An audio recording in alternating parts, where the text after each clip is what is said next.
गुजरात हादसे के बाद से ही गुजरात के लोगों का गुस्सा उबाल मार रहा है और ये गुस्सा अब सड़कों पर नजर आ रहा है। जी हाँ दोस्तों, गुजरात की सड़कों पर वकील उतर चुके हैं। आम जनता तो गुस्से में है ही, लेकिन अब वकीलों का भी गुस्सा गुजरात में फूटता हुआ नजर आ रहा है और गुजरात पुल में जान गंवाने वाले पीड़ितों के लिए शोक सभाओं को वो संबोधित कर रहे हैं और सड़कों पर उतरकर शोक सभा को श्रद्धांजलि दे रहे हैं।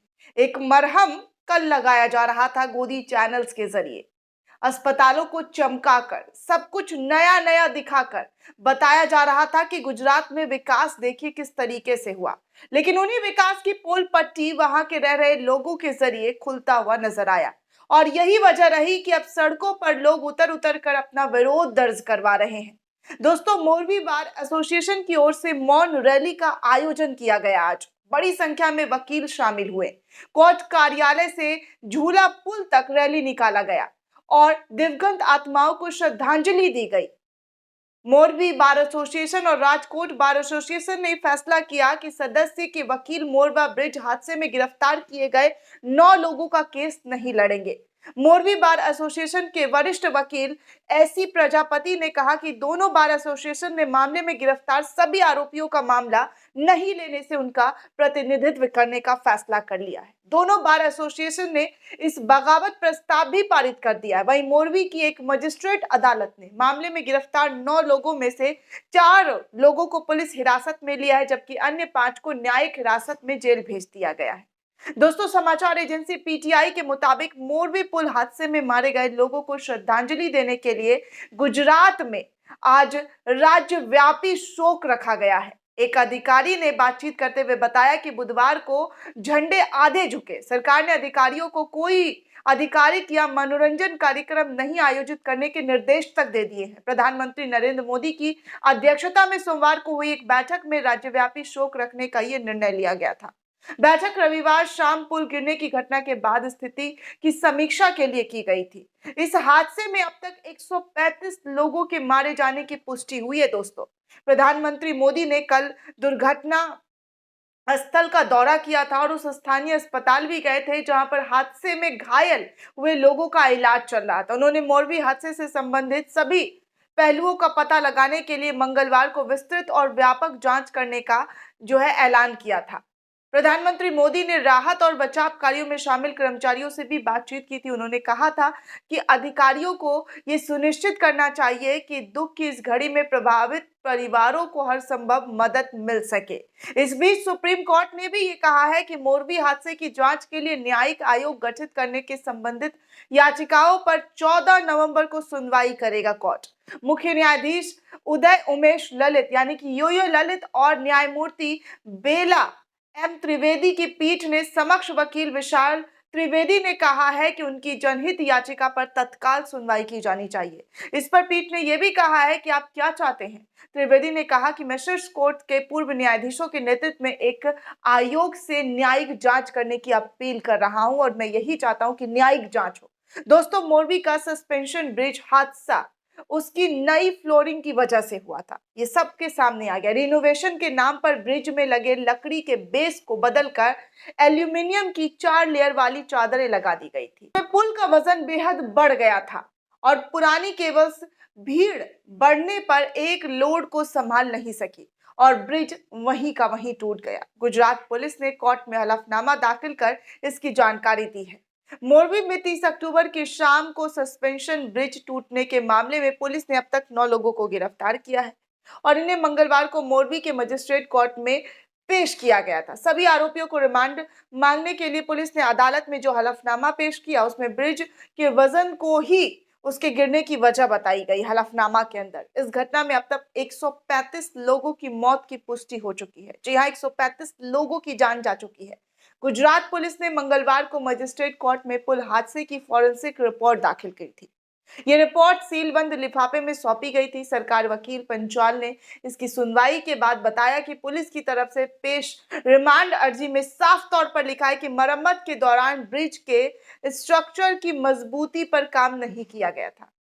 केवल पुल की फ्लोरिंग में लकड़ी को हटाकर एल्यूमिनियम की चादरें लगा दी गई थी। बस सरकार सरकारी वकील पंचाल ने यह भी बताया, फॉरेंसिक साइंस लैब की जांच में पता चला है कि जन 4 केबलों पर ब्रिज टिका हुआ था। 6 महीने की मरम्मत के दौरान उन्हें नहीं बदला गया था। फॉरेंसिक एक्सपर्ट के मुताबिक बेहद पुरानी हो चुकी केबल नई फ्लोरिंग समेत लोगों का भार नहीं सह सकी और ज्यादा वजन से ये केबल टूट गई। मोरबी में ऐतिहासिक पुल के 2 करोड़ रुपए के खर्च से रेनोवेट करने का दावा किया गया था, लेकिन पुल खुलने के 5 दिन बाद ही ये फिर से जा गिरा। दोस्तों, स्ट्रक्चरल इंजीनियरिंग की जांच से पता चला है कि इस दौरान केबल को संभालने वाली एंकर पिन की मजबूती पर ध्यान दिया ही नहीं गया था। इस वजह से इस पुल का गिरना जो है वो लगभग तय माना जा रहा था। लोड पड़ने से पुल में दरबारगढ़ सिरे पर लगी एंकर पिन, जी हाँ, दरबारगढ़ लगे पर जो पिन लगी हुई थी, एंकर पिन उखड़ गई और पुल एक तरफ झुककर नदी में जा गिरा। किसी भी सस्पेंशन ब्रिज को थामने वाली केबल को दोनों किनारों पर बांधा जाता है। इसके लिए पुल के दोनों किनारों पर पक्के फाउंडेशन बनाकर उनमें लोहे के मजबूत हुक लगाए जाते हैं। ब्रिज की केबल इन्हीं हुक्स में कसी जाती है और जरूरत के मुताबिक इन्हें कसा या ढीला किया जा सकता है। यही हुक्स एंकर पिन या लंगर पिन कहलाते हैं, जिस पर ध्यान नहीं दिया गया। सस्पेंशन ब्रिज के रिनोवेशन का काम देव प्रकाश सॉल्यूशन को दिया गया था। उससे जिम्मे पुल के स्ट्रक्चर को मजबूत रखने की जिम्मेदारी थी। उसमें पुल की नींव यानी एंकर पिन को अनदेखा कर दिया और 143 साल पुराने ब्रिज के दोनों तरफ लगी 4 एंकर पिन कितनी मजबूत है और क्या उन्हें बदल जाने की जरूरत है, इस पर काम करने की बजाय पूरा पैसा ब्रिज की सजावट पर खर्च कर दिया गया। मोरबी पुल में लगी एंकर पिन की क्षमता 125 लोगों की थी, लेकिन रविवार को 350 से ज्यादा लोगों को एक साथ पुल पर जाने की इजाजत दे दी गई।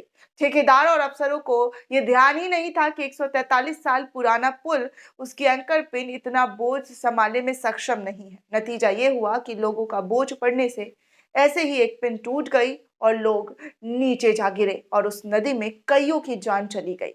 लेकिन इसके बावजूद भी तमाम जो लोग हैं वो अपनी जिम्मेदारियों से भागते हुए नजर आ रहे हैं। हालांकि प्रधानमंत्री मोदी दौरा कर रहे हैं और गुजरात में रैलियां भी कर रहे हैं, लेकिन जिस जगह अस्पताल में प्रधानमंत्री मोदी गए थे और वहां पर लोगों का जायजा ले रहे थे, जिसको रंगा रंग कर करके लिपापोत करके नया जैसा विकास मॉडल दिखाने की कोशिश की गई थी, उस विकास मॉडल की पोल कल ही खुल गई थी दोस्तों, कि कैसे जो है उस अस्पताल का सब कुछ लचर था।